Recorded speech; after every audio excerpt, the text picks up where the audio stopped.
Today we're going to be reviewing this K guitar that I worked on for a customer, but I thought I'd do a review on it. If you stick around to the end of the video, I'll be talking about the pros and cons of this particular guitar, so stick around. So back in the day, they built these K guitars. They were budget guitars, they were beginner guitars, but there's one thing that I like about these guitars.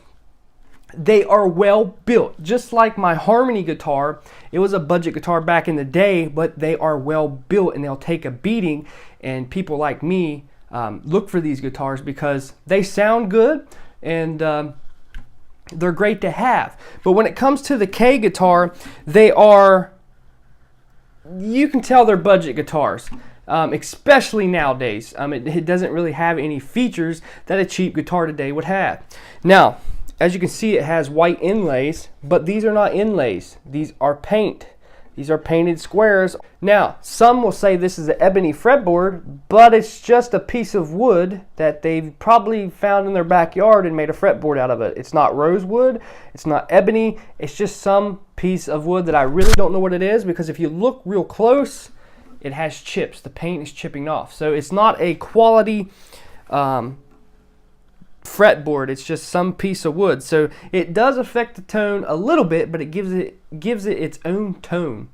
And another thing is, I don't know if these are the original tuners, but if they are, they turn like you're trying to turn an old stuck water valve. It is hard to turn these things. And back in the day, they didn't have bushings, so it's just a peg going through the wood, so that's probably why it's hard to turn. Other thing is with these guitars is the bridge bolts on and it's glued on. This is not the original bridge. This is what I had to replace because he wanted it a little bit more modern where you could play it. We'll get to that here in a minute. So I went ahead and swapped the bridge out, but the other bridge is just a little bit bigger and it works the same way. It's a through bridge design and it goes over the saddles.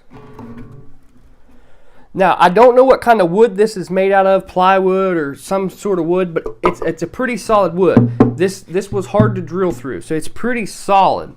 Now, another thing with these guitars is the neck joint.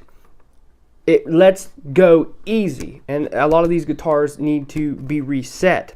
Now, a downfall buying a really old guitar like this, and it's hard to get around this unless you really know what you're doing, but I don't want to modify this guitar too much. I don't want to do too much to the guitar because I like to leave things the way it was. That way we can really face reality, you know, how a guitar really was. But if you check this out, the string height is really high down here, but up here it's normal.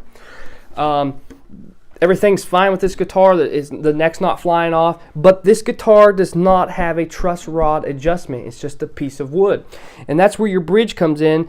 I mean, you could probably get different bridge, a lower bridge. I could spend some time sanding this bridge down where it's lower, but like I said, a lot of people's not going to be playing up here anyway, and plus I wanted to keep like the true way of how it was back in the day. Now, I don't know what they used, but this paint is chipping.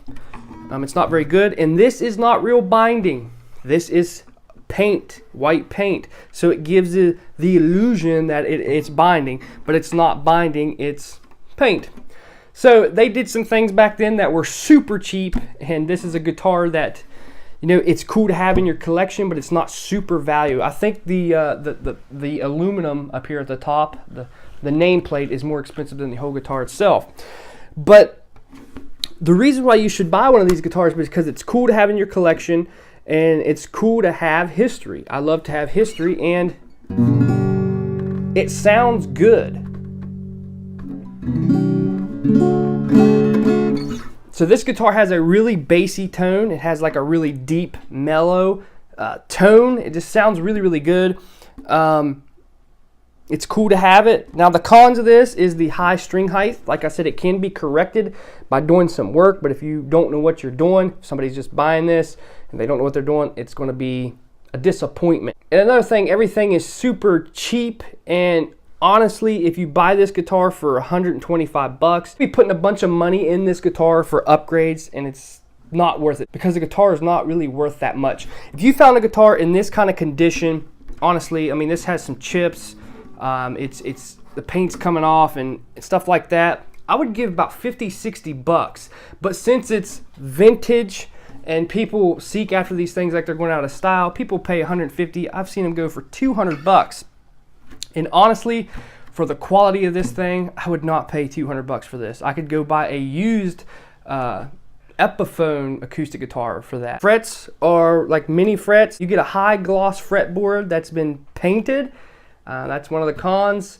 And the nut is plastic, and the nut is very hard to find the right nut for this because it has different string spacing.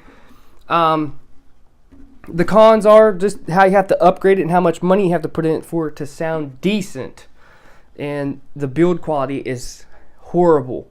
But that doesn't mean you shouldn't get one and play it, because it's awesome. So I'm going to go ahead and do some sound demos of this, and you can leave your comments in the comment section below and let me know what you think and if you have one or what model you have.